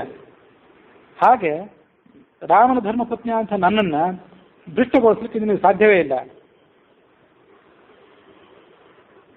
ಹಂಸ ಸಾವಿರ ಹೂಗಳ ನಡುವೆ ವಿಹಾರ ಮಾಡಬೇಕಾದದ್ದು, ಮಾನಸ ಸರೋವರದಲ್ಲಿ ವಿಹಾರ ಮಾಡಬೇಕಾದದ್ದು. ಆ ಹೆಣ್ಣು ಹಂಸ ತನ್ನ ಪತಿಯಾದಂಥ ರಾಜಹಂಸದ ಜೊತೆ ವಿಹಾರ ಮಾಡಬೇಕು. ಅದನ್ನು ಬಿಟ್ಟು ಅದು ಕಾಗೆ ಜೊತೆಗೆ ಎಂದು ವಿಹಾರ ಮಾಡಲಿಕ್ಕೆ ಹೋಗೋದಿಲ್ಲ. ಹೇಳಿದ್ದವಳು, ನೀನು ನನ್ನ ಶರೀರವನ್ನು ಕತ್ತರಿಸ್ತೀನಿ ಅಂತ ಹೊರಟಿದೆಯಲ್ಲ, ನಾನು ನೀನು ಹೆದರಿಕೆ ಹಾಕ್ತಿದೆಯಲ್ಲ, ಇದಂ ಶರೀರಂ ನಿಸ್ಸಂಜ್ಞಂ ಅಂಥ ಬಲ ಎಲ್ಲಿಂದ ಬರ್ತದೆ ಅಂತ ಅವರಿಗೆ ಅದನ್ನು ಗಮನಿಸ್ಬೇಕು ನಾವು. ಇದನ್ನು ಬಂಧನದಲ್ಲಿ ಆದರೂ ಇಡು, ಬಂಧವ ಘಾತಯಸ್ವ, ಕತ್ತರಿಸಬೇಕಾದ್ರೆ ಹಾಕು. ನೇದಂ ಶರೀರಂ ರಕ್ಷಮ್ಮೆ, ಈ ಶರೀರವನ್ನು ರಕ್ಷಣೆ ಮಾಡ್ಕೊಳ್ಬೇಕು ಅಂತ ನಾವು ಯಾವ ಪ್ರಯತ್ನ ಮಾಡೋದಿಲ್ಲ ಅಂದವಳು. ಆದರೆ ಶರೀರದ ರಕ್ಷಣೆಗಾಗಿ ನಾನು ಪ್ರಯತ್ನ ಮಾಡೋದಿಲ್ಲ, ಮತ್ತು ಈ ಶರೀರಕ್ಕೆ ಏನಾದರೂ ಅಪಚಾರ ಆದರೆ ಅದು ನನಗೆ ಸಂಬಂಧವೂ ಇಲ್ಲ, ಬೇಕಾದ್ರೆ ನೀವು ಇದನ್ನು ಕತ್ತರಿಸಿ ಹಾಕಿಬಿಡು, ಅದರಿಂದ ತೊಂದರೆ ಇಲ್ಲ ನನಗೆ. ಈ ಶರೀರ ಉಳಿಸ್ಕೋಬೇಕು ಅಂತ ನಾನು ಯಾವುದೇ ಪ್ರಯತ್ನವನ್ನು ಮಾಡೋದಿಲ್ಲ. ನನಗೆ ನಾನು ಕಳಂಕವನ್ನು ತಂದುಕೊಳ್ಳೋಳಲ್ಲ, ಕಳಂಕ ಬರೋದಕ್ಕಿಂತ ಮೊದಲೇ ಶರೀರವನ್ನು ಬೇಕಾದ್ರೆ ತ್ಯಾಗ ಮಾಡ್ತೇನೆ ಅಂದವಳು. ರಾವಣ ಅವಳ ಮಾತನ್ನೆಲ್ಲ ಕೇಳಿದ. ಸೀತೆ ಮತ್ತೆ ಅವನಿಗೇನು ಹೇಳಬೇಕು ಅಂತ ಅಪೇಕ್ಷೆ ಪಡಲೇ ಇಲ್ಲ. ಅವನಿಗೆ ಅವನು ಮತ್ತೆ ಹೇಳಿದಂತೆ, ನಿನಗೆ 12 ತಿಂಗಳು ಅವಧಿ ಕೊಡ್ತೇನೆ, ಅವಧಿ ಮುಗಿಯೋದ್ರೊಳಗೆ ನೀನು ನನಗೆ ವಶ ಆಗಬೇಕು. ಆಗಲಿಲ್ಲ ಅಂದರೆ ನನಗೆ ಬೆಳಗಿನ ಉಪಾಹಾರ ನೀನನ್ನು ಕತ್ತರಿಸಿ ನಿನ್ನ ಮಾಂಸದಿಂದ ಬೆಳಗಿನ ಉಪಾಹಾರವನ್ನು ತಯಾರು ಮಾಡು ಅಂತ ಹೇಳ್ತೇನೆ ನನ್ನ ಅಡುಗೆ ಭಟ್ಟರಿಗೆ. ಮಧ್ಯಾಹ್ನ ರಾತ್ರಿ ಊಟ ಅಲ್ಲ, ಬೆಳಿಗ್ಗೆ ಒಳ್ಳೆ ಹಸಿವಾಗಿರ್ತದೆ, ಹಾಗಾಗಿ ಬೆಳಗಿನ ಉಪಾಹಾರಕ್ಕೆ ನಿನ್ನ ಮಾಂಸವೇ ಆಗಬೇಕು ಅಂತ ಹೇಳ್ತೇನೆ. ಇಷ್ಟೆಲ್ಲ ಹೇಳಿ ಅಲ್ಲಿದ್ದಂಥ ರಾಕ್ಷಸಿಯರಿಗೆ ಹೇಳಿದ.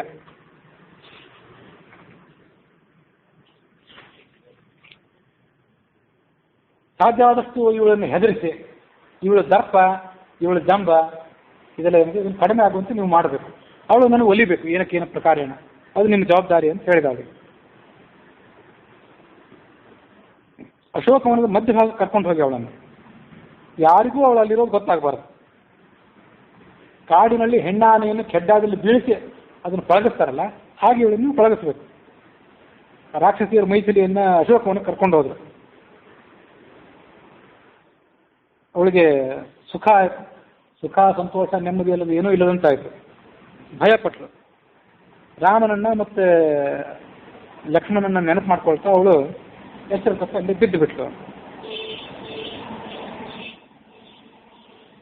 ಅಲ್ಲಿಗೆ 56ನೇ ಸರ್ಗ ಮುಕ್ತಾಯ ಆಗಿದೆ. 56ನೇ ಸರ್ಗ ಮುಗಿದ ಮೇಲೆ ಒಂದು ಸರ್ಗ ಇದೆ ರಾಮಾಯಣದಲ್ಲಿ. ಇದನ್ನು ಪ್ರಕ್ಷಿಪ್ತ ಸರ್ಗ ಅಂತಂತಾರೆ. 57ನೇ ಸರ್ಗ ಅಂತ ಇದನ್ನು ಪರಿಗಣನೆ ಮಾಡಿಲ್ಲ ಈ ವ್ಯಾಖ್ಯಾನಕಾರರು. ಯಾಕೆಂದರೆ ಇದು ಬೇರೆ ಎಲ್ಲ ಪಾಠದಲ್ಲಿ, ರಾಮಾಯಣದ ಎಲ್ಲ ಪ್ರಚಲಿತ ಪಾಠಗಳಲ್ಲಿ ಆ ಶ್ಲೋಕ ಸಿಕ್ಕಿಲ್ಲ. ಅದರಲ್ಲಿರೋ ವಿಷಯ ಏನಿದೆ ಅದು ಆನಂದ ರಾಮಾಯಣ ಇತ್ಯಾದಿ ಬೇರೆ ರಾಮಾಯಣಕ್ಕೆ ಒಪ್ಪಿಗೆ ಆಗಿದೆ. ಬ್ರಹ್ಮನಿಗೆ ಭಾರಿ ಸಂತೋಷ ಆಗಿಬಿಟ್ಟಿತ್ತು. ನಾನಾ ಥರದ ವರಗಳನ್ನು ಕೊಟ್ಟು ಈ ರಾವಣನನ್ನು ಕೊಬ್ಬಿಸಿಬಿಟ್ಟಿದ್ದೆ, ಇವನು ಜಗತ್ತಿಗೆ ಕಂಟಕ ಆಗಿದ್ದ, ಸೀತಾಪಹಾರ ಮಾಡಿದ್ರಿಂದ ಇವನು ಅಂತ್ಯಕಾಲದಲ್ಲಿ ಸಮೀಪಿಸಿದೆ ಅಂತ ಸಂತೋಷ ಆಗಿತ್ತು ಅವನಿಗೆ. ಇಂದ್ರನನ್ನು ಕರೆದಂತೆ ರಾವಣ ಸೀತಾಪಹಾರ ಮಾಡಿದ್ದು 3 ಲೋಕಕ್ಕೂ ಒಳ್ಳೇದಾಗುವಂತಾಯಿತು. ಅವಳಿಗೆ ಸೀತೆಗೀಗ ಭಯಂಕರ ದುಃಖ ಆಗಿದೆ, ಶೋಕ ಪಡ್ತಿದ್ದಾಳೆ. ರಾಮನಿಗೆ ಈ ಸುದ್ದಿ ತಿಳಿಯೋದಾದ್ರೂ ಹೇಗೆ? ಅವಳು ಇಂಥ ಭಯಂಕರವಾದಂಥ ಸಾಮ್ರಾಜ್ಯದ ನಡುವೆ ಅಶೋಕವನದಲ್ಲಿದ್ದಾಳೆ ಅಂತ ರಾಮನಿಗೆ ತಿಳಿಯಬೇಕು. ಇದೊಂದು ಸಂಕಟ. ಅವನು ಕೂಡ ಬಹಳ ದುಃಖ ಪಡ್ತಿದ್ದಾನೆ. ರಾಮ ಇವಳನ್ನು ಬಂದು ಸ್ವೀಕಾರ ಮಾಡದೆ ಹೋದರೆ ಆ ಸೀತೆಯನ್ನು ಕೂಡ ಪ್ರಾಣ ಪರಿತ್ಯಾಗ ಮಾಡಿಬಿಡ್ತಾಳೆ. ಆ ಸೀತೆ ಪ್ರಾಣ ಪರಿತ್ಯಾಗ ಮಾಡಬಾರ್ದು. ಸ್ವಲ್ಪ ವಿಳಂಬ ಆದ್ರೂ, ರಾಮ ಲಕ್ಷ್ಮಣ ಇಲ್ಲಿಗೆ ಬರೋದು ವಿಳಂಬ ಆದ್ರೂ ಸೀತೆ ಪ್ರಾಣಧಾರಣೆ ಮಾಡ್ಕೊಂಡಿರ್ಬೇಕು. ಅದಕ್ಕಾಗಿ ನೀನು ಸೀತಾನಗರಿಗೆ ಸೀತೆಯನ್ನು ಭೇಟಿ ಮಾಡಲಿಕ್ಕಾಗಿ ಆ ಲಂಕಾನಗರಕ್ಕೆ ಹೋಗಬೇಕು, ಅವಳನ್ನು ಭೇಟಿ ಮಾಡಬೇಕು, ಅವಳಿಗೊಂದು ಒಳ್ಳೆಯ ಆಹಾರ ಕೊಡಬೇಕು ನೀನು ಅಂತ ಹೇಳಿದೆ ಇಂದ್ರನಿಗೆ. ಲಂಕಾಪಟ್ಟಣಕ್ಕೆ ಬಂದ ಅವನು ಇಂದ್ರ. ನಿದ್ರಾದೇವಿ ಜೊತೆಗೆ ಬಂದ, ತಾನೊಬ್ಬನೇ ಬರಲಿಲ್ಲ, ನಿದ್ರಾದೇವಿಯನ್ನು ಕರ್ಕೊಂಡು ಬಂದ. ಇಂದ್ರ ಅಲ್ಲಿಗೆ ಬಂದ ಕೂಡಲೇ ನಿದ್ರಾದೇವಿ ಹೇಳಿದ, ಅಲ್ಲಿ ಸುತ್ತಮುತ್ತ ರಾಕ್ಷಸಿಯರಿದ್ದಾರಲ್ಲ ಅವರಿಗೆಲ್ಲ ಗಾಢ ನಿದ್ರೆ ಬರಿಸಿಬಿಡು ಅಂತ ಹೇಳಿ. ಆ ಎಲ್ಲ ಪ್ರಹರಿಗಳು, ದ್ವಾರಪಾಲಕರು, ಹೆಣ್ಣುಮಕ್ಕಳು, ಪುರುಷರೆಲ್ಲರೂ ಕೂಡ ನಿದ್ರಾವಶರಾಗಿಬಿಟ್ಟು ಸೀತೆ ಬಳಿಗೆ ಹೋದ ಅವನು. ನಾನು ದೇವರಾಜನಂಥ ಇಂದ್ರ, ನೀನನ್ನು ಭೇಟಿಯಾಗಲಿಕ್ಕಾಗಿ ಇಲ್ಲಿಗೆ ಬಂದಿದ್ದೇನೆ, ನೀನು ಚಿಂತೆ ಮಾಡಬೇಡ. ರಾಮ ನನ್ನ ಅನುಗ್ರಹದಿಂದ ಸಮುದ್ರವನ್ನು ದಾಟಿ ಇಲ್ಲಿಗೆ ಬರ್ತಾನೆ. ಇವರೆಲ್ಲ ರಾಕ್ಷಸಿಯರು ನಿದ್ರಾವಶರಾಗಿದ್ದಾರೆ. ಮಂತ್ರಪೂತವಾದಂಥ ಈ ಆಹಾರವನ್ನು ನಾನು ಇಲ್ಲಿ ತಗೊಂಡು ಬಂದಿದ್ದೇನೆ, ಇದನ್ನು ಸ್ವೀಕಾರ ಮಾಡು. ಇದನ್ನು ನೀನು ಸ್ವೀಕಾರ ಮಾಡಿದ್ರೆ ಇನ್ನು 10,000 ವರ್ಷ ನಿನಗೆ ಹಸಿವೆ ನೀರಡಿಕೆ ಆಗೋದಿಲ್ಲ. ಅವಳಿಗೆ ಆತಂಕ ಆಯಿತು. ಇವನು ನಿಜವಾಗ್ಲೂ ದೇವೇಂದ್ರನೋ ಮತ್ತೆ ಈ ರಾವಣನೇ ದೇವೇಂದ್ರನ ರೂಪದಿಂದ ಅಥವಾ ಮತ್ತೆ ಯಾರೋ ರಾಕ್ಷಸರು ಬಂದಿದ್ದಾರೋ ಅಂತ ಅನಿಸ್ತಾ ಅವಳಿಗೆ. ನೀನು ದೇವೇಂದ್ರ ಅನ್ನೋದನ್ನು ನಾನು ತಿಳ್ಕೊಳ್ಬೇಕು ಹೇಗೆ? ನನಗೆ ರಾಮನ ಜೊತೆ ಲಕ್ಷ್ಮಣನ ಜೊತೆ ವನವಾಸದಲ್ಲಿದ್ದಾಗ ದೇವತೆಗಳು ಕೆಲವು ಬಾರಿ ಭೇಟಿಯಾಗಲಿಕ್ಕೆ ಬಂದಾಗ ಅಗಸ್ತ್ಯರ ಆಶ್ರಮಕ್ಕೆ, ಶರಭಂಗರ ಆಶ್ರಮಕ್ಕೆಲ್ಲ ದೇವತೆಗಳು ಬಂದಿದ್ರಲ್ಲ, ಆವಾಗ ನಾನು ದೇವತೆಗಳು ಅಂದರೆ ಎಂಥವರು, ಅವ್ರ ದೈಹಿಕ ಲಕ್ಷಣ ಇಂಥದ್ದನ್ನು ತಿಳ್ಕೊಂಡಿದ್ದೇನೆ. ಆ ಲಕ್ಷಣಗಳು ನೀನು ವ್ಯಕ್ತ ಮಾಡುವ, ನಾನು ದೇವತೆಯನ್ನು ತಿಳ್ಕೊತೀನಿ ಅಂದ್ಲವಳು. ಇಂದ್ರ ಈ ಮೊದಲು ದೇವತಾ ಲಕ್ಷಣಗಳನ್ನು ತೋರ್ಪಡಿಸಿರಲಿಲ್ಲ, ಈಗ ತೋರಿಸಿದ್ನಂತೆ. ಏನಂದ್ರೆ ಕಾಲುಗಳಿಂದ ಭೂಮಿಯನ್ನು ಅದು ಮುಟ್ಲೇ ಇಲ್ಲ, ಮೇಲೆ ನಿಂತ್ಕೊಂಡಿರ್ತಾರೆ ದೇವತೆಗಳು ಯಾವತ್ತೂ ಕೂಡ. ರೆಕ್ಕೆಗಳನ್ನು ಮುಚ್ಚುತ್ತಿರಲಿಲ್ಲ, ಅನಿಮಿಷಾಹ ಅಂತ ಕರೀತಾರೆ ದೇವತೆಗಳು. ಪರ್ಯಾಯ ಪದನೇ ಇದೆ ಅಮರಕೋಶದಲ್ಲಿ ದೇವತೆಗಳು, ಅದೊಂದು ಪರ್ಯಾಯ ಪದ. ನಿಮೇಶ ಅಂದ್ರೆ ಕಣ್ಣು ಮುಟ್ಟಿಸೋದು, ಅದು ಇಲ್ಲದೇ ಇರುವುದು ಅನಿಮಿಷರು ಅವರು. ಪೀತಾಂಬರ, ಅದು ಎಂಥ ಪೀತಾಂಬರ ಅಂದ್ರೆ ದೇವತೆಗಳದ್ದು ಯಾವತ್ತೂ ಧೂಳೇ ಇಲ್ಲ, ಅದಕ್ಕೆ ಅದು ಒಗೆದು ಸ್ವಚ್ಛ ಮಾಡಬೇಕು ಅಂತನ್ನುವಂಥದ್ದೇ ಇಲ್ಲ. ಅಲಂಕಾರ ಮಾಡಿಕೊಂಡಂಥ ದಿವ್ಯ ಮಾಲೆಗಳು ಬಾಡೋದಿಲ್ಲ. ಆಮೇಲೆ ಬೆವರಿರೋದಿಲ್ಲ ಅಂತ ಮಹಾಭಾರತದಲ್ಲಿ ಒಂದು ಕಡೆ ಇದೆ. ದಮಯಂತಿನ ಪರೀಕ್ಷೆ ಮಾಡಲಿಕ್ಕೆ ದೇವತೆಗಳು ಬರ್ತಾರಲ್ಲ, ಅಲ್ಲಿ ಅದೊಂದು ಮಾತು, ಬೆವರು ಇತ್ಯಾದಿಗಳು ಅವ್ರ ಶರೀರದಲ್ಲಿ ಇರೋದಿಲ್ಲ ಅಂತ. ಅವಳಿಗೆ ನಿಶ್ಚಿತ ಆಯಿತು ಇನ್ನು ದೇವೇಂದ್ರನೇ ಅಂತೇಳಿ. ರಾಮಲಕ್ಷ್ಮಣರಿಬ್ಬರು ಸುಖವಾಗಿದ್ದಾರೆ ಅನ್ನೋ ಮಾತನ್ನು ನಿನ್ನ ಮೂಲಕ ನಾನು ಕೇಳಿ ಸಂತೋಷಪಟ್ಟಿದ್ದೇನೆ. ನನ್ನ ಮಾವ ದಶರಥ, ನನ್ನ ತಂದೆ ಜನಕ ನನಗೆ ಹೇಗೆ ಮಾನ್ಯರೋ ಹಾಗೆ ನೀನು ದೇವೇಂದ್ರನು ಕೂಡ ನನಗೆ ಮಾನ್ಯನಾಗಿದ್ದಿ. ನೀನು ಕೊಡುವಂಥ ಈ ಹಾಲಿನ ಭಕ್ಷ್ಯ ಏನಿದೆ ಇದನ್ನು ಸ್ವೀಕಾರ ಮಾಡ್ತೇನೆ ನಾನು ಅಂತಂದವರು. ಅದನ್ನು ತೆಗೆದುಕೊಂಡು ಯದಿ ಜೀವತಿ ಮೇ ಭರ್ತ ಸಹ ಭ್ರಾತ್ರ ಮಹಾಬಲ ಇದಮಸ್ತು ತಯೋ ಭಕ್ತ್ಯ ತದಶ್ನಾತ್ ಪಾಯಸಂ ಸ್ವಯಂ. ಮಹಾಭರನಾದಂಥ ನನ್ನ ಪತಿ ಮತ್ತು ನನ್ನ ಮೈಗಳು ಇಬ್ಬರು ಬದುಕಿರೋದಾದರೆ, ಬದುಕಿದ್ದಾರೆ, ಬದುಕಿ ಎಲ್ಲಾದರೂ ಇದ್ದಿದ್ದರೆ ಅವರು ಈ ಪಾಯಸವನ್ನು ಮೊದಲು ತಗೊಳ್ಳಿ ಅಂದ್ಲು. ಮಿಕ್ಕ ಅವರಿಗೆ ಭೋಜನ ಮಾಡಿ ಅದನ್ನು ತಾನು ಮಾಡ್ತಿದ್ದೆ. ಅದೇ ಪ್ರಕಾರ ಇಲ್ಲೂ ಮಾಡಿದ್ಲು. ಆಮೇಲೆ ಆ ಪಾಯಸವನ್ನು ತಾನು ಭಕ್ಷಣೆ ಮಾಡಿದ್ಲು. ಇಂದ್ರನು ಕೊಟ್ಟಂಥ ಪಾಯಸವನ್ನು ಕುಡಿದು ದುಃಖ, ಹಸಿವು, ಬಾಯಾರಿಕೆ ಅದನ್ನೆಲ್ಲ ಪರಿಹಾರ ಮಾಡಿಕೊಂಡು ಇಷ್ಟೆಲ್ಲ ಕಾರ್ಯ ಆದಮೇಲೆ ಇಂದ್ರ ಅವಳ ಅನುಮತಿಯನ್ನು ತೆಗೆದುಕೊಂಡು ಆ ನಿದ್ರಾದೇವಿ ಜೊತೆಗೆ ಅಲ್ಲಿಂದ ಹೊರಟು ಹೋದ ಅಂತ ವಾಲ್ಮೀಕಿ ರಾಮಾಯಣ ಹೇಳ್ತದೆ. ಅದು ಅಲ್ಲಿಗೆ ಅಪ್ರತ್ಯಕ್ಷ ಸರ್ಗ ಮುಗಿಯಿತು.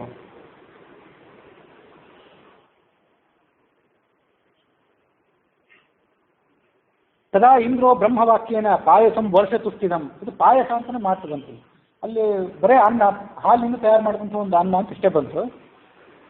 ಆನಂದ ರಾಮಾಯಣದಲ್ಲಿ ಪಾಯಸ ಅನ್ನೋ ಶಬ್ದನ ಬಂದಿದೆ. ವಾಸ್ತವಿಕವಾಗಿ ಸಂಸ್ಕೃತ ಭಾಷೆಯಲ್ಲಿ ನಾವು ಇವತ್ತು ಯಾವುದಕ್ಕೆ ಪಾಯಸ ಅಂತೀವಲ್ಲ, ಅದಕ್ಕೆ ನಿರ್ದಿಷ್ಟವಾದ ಒಂದು ಶಬ್ದ ಇಲ್ಲ. ಪಾಯಸ ಅಂದರೆ ಹಾಲಿನಿಂದ ತಯಾರು ಮಾಡಿದ್ದು ಅಂತ ಇಷ್ಟೇ ಅರ್ಥ. ಪಾಯಸ ಅಂದರೆ ಹಾಲು. ಹಾಲಿನಿಂದ ನೀವು ಒಂದು ವೇಳೆ ಅನ್ನ ತಯಾರು ಮಾಡಿದರೆ ಅಥವಾ ಪಾಯಸ ಅಂತ ನಾವು ಇವತ್ತೇನು ತಿಂತೀವಿ ಸಿಹಿ ಆಗುತ್ತೆ, ಅದೆಲ್ಲವೂ ಒಂದು ರೀತಿ ಪಾಯಸನೇ. ಅಂತೂ ವರ್ಷ ತುಷ್ಟಿದಂ, ಒಂದು ವರ್ಷ ಕಾಲ ಅದು ತೃಪ್ತಿ ಕೊಡ್ತಿತ್ತು ಅಂತ ಇಲ್ಲಿದೆ. ಅಲ್ಲಿ 10,000 ವರ್ಷ ಅಂತ ಬಂದಿತ್ತು. ಅಂತ ಏನೇ ಇರಲಿ, ಆ ಘಟನೆ ಆನಂದ ರಾಮಾಯಣದಲ್ಲೂ ಬಂದಿದ್ದರಿಂದ ಪ್ರಕ್ಷಿಪ್ತ ವಾಲ್ಮೀಕಿ ರಾಮಾಯಣದಲ್ಲಿ ಪ್ರಕ್ಷಿಪ್ತ ಆದ್ರೂ ಆ ಘಟನೆ ಪ್ರಾಮಾಣಿಕ ಅಂತ ನಾವು ಭಾವಿಸ್ಬೋದು. ಸೀತೆಗೆ ಕೊಟ್ಟ ಅವಳು ಸಂತೋಷಪಟ್ಟಳು. ಕಿಂಚಿತ್ ರಾಮಾಯ ಲಕ್ಷ್ಮಣಾಯ ಸಮರ್ಪ್ಯ ಅವರಿಬ್ಬರಿಗೆ ಕೊಟ್ಟಳು. ಅದು ಅಲ್ಲೂ ಬಂದಿತ್ತು. ಸುರಾನ್ ಅತಿಥಯೇ ತತ್ವ, ದೇವತೆಗಳಿಗೂ ಅರ್ಪಣೆ ಮಾಡಿದ್ಲು, ಅತಿಥಿಗಳಿಗೂ ಅರ್ಪಣೆ ಮಾಡಿದ್ಲು. ಗೃಹಿಣಿ ಕರ್ತವ್ಯ ಅದು. ನಾನೆಲ್ಲೇ ಕಾಡಿನಲ್ಲಿದ್ದರೂ ಅತಿಥಿಗಳಿಗೂ ಕೂಡ ಇದು ಅತಿಥಿ ಆಗಲಿ ಅಂದ್ಲು. ಆಕಳಿಗೆ ಕೊಟ್ಲು, ಗೋಸೇವೆ ಮಾಡಿದ್ಲು. ಅಲ್ಲೇ ಕೂತಲ್ಲೇ ಸಮರ್ಪಣೆ ಮಾಡಿದ್ಲು. ಖೇಚರಾನ್ ಪಕ್ಷಿಗಳು, ಭೂತ ಬಲಿ ಇತ್ಯಾದಿಗಳನ್ನೆಲ್ಲ ಕೊಟ್ಲು. ತ್ರಿಜಟ ಇದ್ದಲ್ಲ ಅಲ್ಲೇ, ಆ ತ್ರಿಜಟ ಇವಳಿಗೆ ಇವಳ ಪಾಲಿಗೆ ಒಳ್ಳೆಯವಳಾಗಿದ್ಲು. ತ್ರಿಜಟ ರಾಕ್ಷಸಿ ಆಗಿದ್ರು ಸೀತೆಗೆ ಸಮಾಧಾನ ಮಾಡ್ತಿದ್ಲು. ಹಾಗಾಗಿ ಅವಳಿಗೂ ಕೂಡ ಕೊಟ್ಲು. ಕೊನೆಗೆ ಕಿಂಚಿತ್ ಭಕ್ಷಯಾಮಾಸ, ಸ್ವಲ್ಪ ಮಟ್ಟಿಗೆ ಅದನ್ನು ಭಕ್ಷಣೆ ಮಾಡಿದ್ಲು. ವಾಲ್ಮೀಕಿ ರಾಮಾಯಣದಲ್ಲಿ 8 ಜನರನ್ನು ಕೊಟ್ಟು ಕಳಿಸಿದ್ದ ರಾವಣ ಅಂತ ಬಂದಿತ್ತು. ರಾಮ ಎಲ್ಲಿದ್ದಾನೆ, ಅವನ ಸಂಚಲನ ವಲನಗಳನ್ನು ನನಗೆ ನೀವು ವರದಿ ಮಾಡಬೇಕು ಅಂತ ಹೇಳ್ಕೊಳ್ತಿದ್ದ. ಇಲ್ಲಿ ಬರೋ ಪ್ರಕಾರ 16 ಜನರನ್ನು ಕೊಟ್ಟು ಕಳಿಸಿದ್ದ. ರಾಕ್ಷಸಾಷ್ಟೇವ ಷೋಡಶ. ಅವ್ರು ಕಳಿಸ್ಕೊಟ್ಟಿದ್ರು. ಅವರು ರಾಮನ ಬಳಿಗೆ ಮುಟ್ಟೋದಕ್ಕಿಂತ ಮೊದಲೇ ಕಬಂಧ ಅಂತ ಒಬ್ಬ ರಾಕ್ಷಸ ಇದ್ನಲ್ಲ, ಅವನ ಕಥೆ ಮುಂದೆ ಬರ್ತದೆ ವಾಲ್ಮೀಕಿ ರಾಮಾಯಣದಲ್ಲಿ. ರಾಮಲಕ್ಷ್ಮಣರಿಬ್ಬರನ್ನು ಆತ ಹಿಡ್ಕೊಂಡ. ರಾಮಲಕ್ಷ್ಮಣರಿಬ್ಬರು ಅವನ ತೋಳ ಕತ್ತರಿಸಿ ಅವನನ್ನು ಸದ್ಗತಿಗೆ ತಲುಪಿಸಿದ್ರು ಅಂತ ಬರ್ತದೆ. ಆ ಕಬಂಧ ರಾಕ್ಷಸ ಈ 16 ಜನರನ್ನು ತಿಂದು ಮುಗಿಸಿಬಿಟ್ಟ. ರಾಮನ ಕಡೆ ಬಂದು ಮುಟ್ಲೇ ಇಲ್ಲ ಆ ರಾಕ್ಷಸರು. ಯತ್ರ ತತ್ರ ಪಂಚವಟ್ಯಾನ್ ಮಾಯಾ ರಾಮಭಾಣಂ ಭಯಾನ್ ಮೃಗ ಚಚಾರ ಗೌತಮೀ ತೀರೆ ಸಸ್ಥಾನಂ ತತ್ರ ತತ್ರ ಹೇ. ಆ ಮಾಯಾಮೃಗ ಬಂಗಾರದ ಜಿಂಕೆ ಎಲ್ಲೆಲ್ಲಿ ಓಡಾಡಿತ್ತಲ್ಲ ರಾಮನಿಗೆ ಹೆದರಿ, ಆ ಜಾಗದಲ್ಲೆಲ್ಲ ಅನೇಕ ಕ್ಷೇತ್ರಗಳ ನಿರ್ಮಾಣ ಆದವು. ಆನಂದ ರಾಮಾಯಣ ಹೇಳಿ ಆ ಎಲ್ಲ ಕ್ಷೇತ್ರಗಳು ನಮಗೆ ಇವತ್ತು ಸರಿಯಾಗಿ ಸಿಗೋದಿಲ್ಲ. ತತ್ರ ತತ್ರ ಪಂಚವಟ್ಯಾಂ ಸ್ಥಾನ ಸಂಜ್ಞಾ ನೆನೇಕಾನಿ ಜಾತಾನಿಚ ಪುರಾಣಿಕ. ಪುರಗಳು, ಕ್ಷೇತ್ರಗಳು, ಊರುಗಳು ತಯಾರಾದವು. ಮೃಗಸ್ಯ ಪತಿತಂ ಯತ್ರ ನೂಪುರಂ ಪರಿಧಾವತ. ಆ ಮೃಗ ಓಡಾಡುವಾಗ ಅದರ ಕಾಲಲ್ಲಿ ಒಂದು ನೂಪುರ ಇತ್ತಂತೆ, ಒಂದು ಗೆಜ್ಜೆ. ರಾಕ್ಷಸ ಆದ್ರಿಂದ, ಮಾಯಾಮೃಗ ಆದ್ರಿಂದ ಅದ್ರ ಕಾಲಲ್ಲಿ ಗೆಜ್ಜೆ ಇದ್ದಿರಬೇಕು. ಅದಲ್ಲಿ ಬಿದ್ದಿತ್ತು. ಅಲ್ಲಿ ತಯಾರಾದಂಥ ಊರೇ ನೂಪುರ ಅನ್ನೋ ಹೆಸರಿನ ಊರು. ಅಲ್ಲಿ ಎಲ್ಲಿ ಕಾಣೋದಿಲ್ಲ ಅಲ್ಲಿ ಅಂತ ಅಲ್ಲಿದೆ ಅಂತ ಹೇಳ್ತಾರೆ. ಗೌತಮಿ ನದಿಯ ತೀರದಲ್ಲಿ, ಅದೇ ಗೋದಾವರಿ ನದಿ ತೀರದಲ್ಲಿ ನೂಪುರ ಅಂತ ಹೆಸರಿದ್ದಿರಬೇಕು. ಕಾಲಕ್ರಮೇಣ ಅವೆಲ್ಲ ಹೆಸರುಗಳು ಬದಲಾವಣೆ ಹೊಂದಿಬಿಡ್ತಾವೆ ಅಷ್ಟೆ. ಮುಂದೆ ರಾಮನ ಬಾಣದ ಏಟನ್ನು ತಿಂದು ಅದು ಬಿತ್ತಲ್ಲ, ಅಲ್ಲಿ ಚಾಪಲ್ಯ ಅನ್ನೋ ಹೆಸರಿನ ಒಂದು ಊರು ಸೃಷ್ಟಾಯಿತು. ಮೃಗೋಯತ್ರ ಮಹಾನುಸ್ತತ್ರ ಚಾಪಲ್ಯ ಗ್ರಾಮ ಈಯತೆ. ಚಾಪಲ್ಯ ಅನ್ನೋ ಹೆಸರಿನ ಊರು ಅಲ್ಲಿ ನಿರ್ಮಾಣ ಆಯಿತು. ಗೋದಾತಪೆ ಗ್ರಾಮ ಭೂಮಿ, ಒಂದು ಕಲ್ಲಿನ ಭೂಮಿಯಲ್ಲಿ, ಕಲ್ಲು ಎಲ್ಲ ಕಡೆ ಕಲ್ಲಿನ ಚಪ್ಪಟಿಗಳು ಹರಡಿದಂಥ ಜಾಗ ಅದು. ಅಲ್ಲಿ ಆ ನಗರ ನಿರ್ಮಾಣ ಆಯಿತು. ಅದು ಇವತ್ತಿಗೂ ಆ ಚಿಹ್ನೆ ಕಾಣಿಸ್ತದೆ ಅಂತ ಹೇಳ್ತದೆ ಆನಂದ ರಾಮಾಯಣ. ಪತಿತೋ ಯತ್ರ ತಚ್ಚಿಹ್ನಂ ದೃಶ್ಯತೆ ಅದ್ಯಾಪಿ ಮಾನವೈಹಿ. ಆಮೇಲೆ ಲಕ್ಷ್ಮಣ ರೇಖಾ ಹಾಕಿದ್ನಲ್ಲ, ಇದನ್ನು ದಾಟಿ ಬರಬೇಡ ಅಂತ ಹೇಳಿ, ಆ ರೇಖೆಯನ್ನು ಕೂಡ ನಾವು ಇವತ್ತು ಕೂಡ ನೋಡ್ತೀವಿ. ಅದ್ಯಾಪಿ ದೃಶ್ಯತೆ ಸ್ಪಷ್ಟ. ನದಿ ರೂಪ, ಆದರೆ ಅದು ನದಿ ರೂಪದಲ್ಲಿದೆ, ಭಯಂಕರವಾದಂಥ ನದಿ ರೂಪದಲ್ಲಿದೆ ಅದು. ಆವಾಗ ರೇಖೆ ಆಗಿತ್ತು, ಕಾಲಾಂತರದಲ್ಲಿ ಅದು ನದಿ ಆಯಿತು. ಅಲ್ಲೇ ಒಂದು ಕಡೆ ರಾವಣನ ಪಾದದ ಚಿಹ್ನೆನೂ ಇದೆ. ಸೀತೆಯನ್ನು ಅಪಹಾರ ಮಾಡ್ಕೊಂಡು ಹೋಗಿ ಬಂದಿದ್ನಲ್ಲ, ಅಲ್ಲಿ ಅದು ಕೂಡ ಇದೆ. ಅದ್ಯಾಪಿ ದೃಶ್ಯತೆ ಭೀಮರೂಪಂ ಗರ್ತಂ, ದೊಡ್ಡ ತೆಗ್ಗು ತಯಾರಾಗಿದೆ, ಹೊಂಡನ ತಯಾರಾಗಿದೆ ರಾವಣ ಕಾಲಿಟ್ಟಂಥ ಪ್ರದೇಶದಲ್ಲಿ. ಆಮೇಲೆ ಖರದೂಷಣ ಶಿಶಿರರನ್ನು ರಾವಣ ಸಂಹಾರ ಮಾಡುವಾಗ ಲಕ್ಷ್ಮಣನಿಗೂ ಸೀತೆಗೂ ಒಂದು ಗುಹೆಯಲ್ಲಿ ನೀವು ಅಡಗಿಕೊಂಡಿರಿ ಅಂತ ಹೇಳಿದ್ನಲ್ಲ, ಆ ಗುಹೆಯನ್ನು ಕೂಡ ಇವತ್ತು ನಾವು ನೋಡ್ತೀವಿ. ಸಾ ಅದ್ಯಾಪಿ ದೃಶ್ಯತೆ, ಆ ಗುಹೆಯನ್ನು ಕೂಡ ಇವತ್ತು ನಮಗೆ ಉಪಲಬ್ಧ ಇದೆ. ತಥಾ ರಾಮೋ ಲಕ್ಷ್ಮಣೋವ ಪಂಚಪಟ್ಯಾಂ ಸದೈವ ಹಿ ದೃಶ್ಯತೆ ಅದ್ಯಾಪಿ ಭೋ ದೇವಿ ತಜ್ಜನೈರ್ ಜ್ಞಾನದೃಷ್ಟಿಭಿ. ಪಂಚವಟಿಯಲ್ಲಿ ನೀವು ಸಂಹಾರ ಮಾಡಿದರೆ ರಾಮ ಲಕ್ಷ್ಮಣರು ಕೂಡ ನಿಮಗೆ ಕಾಣಿಸ್ತಾರೆ, ನಿಮಗೆ ಜ್ಞಾನ ಇದ್ದರೆ ಕಾಣಿಸ್ತಾರೆ, ಎಲ್ಲ ಕಡೆನೂ ಕಾಣಿಸ್ತಾರೆ, ಅಲ್ಲೂ ಕಾಣಿಸ್ತಾರೆ. ಇದನ್ನ ಶಿವ ಪಾರ್ವತಿ ಹೇಳಿದ. ಶಿವ ಪಾರ್ವತಿ ಹೇಳೋ ಕಥೆ ಇದು ಒಟ್ಟಾರೆ ಆನಂದ ರಾಮಾಯಣ. ಅದಕ್ಕಾಗಿ ಶಿವ ಅದನ್ನು ಹೇಳಿದಾವೆ. ಅಜ್ಞಾನ ದೃಷ್ಟಿಭಿ ನ, ಅಜ್ಞಾನ ದೃಷ್ಟಿಗಳಿಗೆ ರಾಮನು ಕಾಣಿಸೋದಿಲ್ಲ, ಏನೂ ಕಾಣಿಸೋದಿಲ್ಲ. ದೃಶ್ಯತೆ ಗ್ರಾವರೂಪಿಣ, ಅಜ್ಞಾನ ದೃಷ್ಟಿಗಳಿಗೆಲ್ಲ ಬರೀ ಕಲ್ಲು ಅಂತ ಕಾಣಿಸ್ತದೆ. ಜ್ಞಾನಿಗಳಾದವರಿಗೆ ಅಲ್ಲಿ ದೇವತೆಗಳು ಕಾಣಿಸ್ತಾರೆ. ರಾಮತೀರ್ಥಂ ರಾಮಕೃತಂ ಸೀತಾಲಕ್ಷ್ಮಣ ಸಂಸ್ಕೃತೆ. ರಾಮ ತಯಾರು ಮಾಡಿದ್ದು ಒಂದು ರಾಮತೀರ್ಥ ಅಂತ ಒಂದು ತೀರ್ಥ ಇದೆ, ಅದು ಕೂಡ ನಾವು ಅಲ್ಲಿಗೆ ನಮ್ಮ ಗಮನಕ್ಕೆ ಬರ್ತದೆ. ಗೌತಮಿ ನದಿಯಲ್ಲೇ ಒಂದು ಭಾಗ ಅದು, ಗೋದಾವರಿ ನದಿಯಲ್ಲೇ ಒಂದು ಭಾಗದಲ್ಲಿ ರಾಮತೀರ್ಥ ಅನಿಸ್ಕೋತದೆ. ರಾಮ ಸೀತೆಯರು ಯಾವ ಪರ್ವತದಲ್ಲಿ ಒಂದು ಕಡೆ ಮಲ್ಕೊಂಡಿದ್ರಲ್ಲ, ಕೃತಂತು ಶಯನಂ, ಅದಕ್ಕೆ ರಾಮಶಯ್ಯಾಗಿರಿ ಅಂತ ಕರೀತಾರೆ. ಅದನ್ನು ಕೂಡ ನಾವು ಇವತ್ತು ಗಮನಿಸ್ತೀವಿ. ಶಯ್ಯಾರೂಪಾಣಿ ದೃಶ್ಯಂತೆ ಅದ್ಯಾಪಿ ತತ್ರ ತೃಣಾನಿ, ಅಲ್ಲಿರೋ ಹುಲ್ಲುಗಳು ಬರೇ ಹುಲ್ಲಿನಂತೆ ಇಲ್ಲ, ಅವು ಹಾಸಿಗೆ ಅಂತ ಕಾಣಿಸ್ತವೆ ನಮಗೆ ಇವತ್ತು.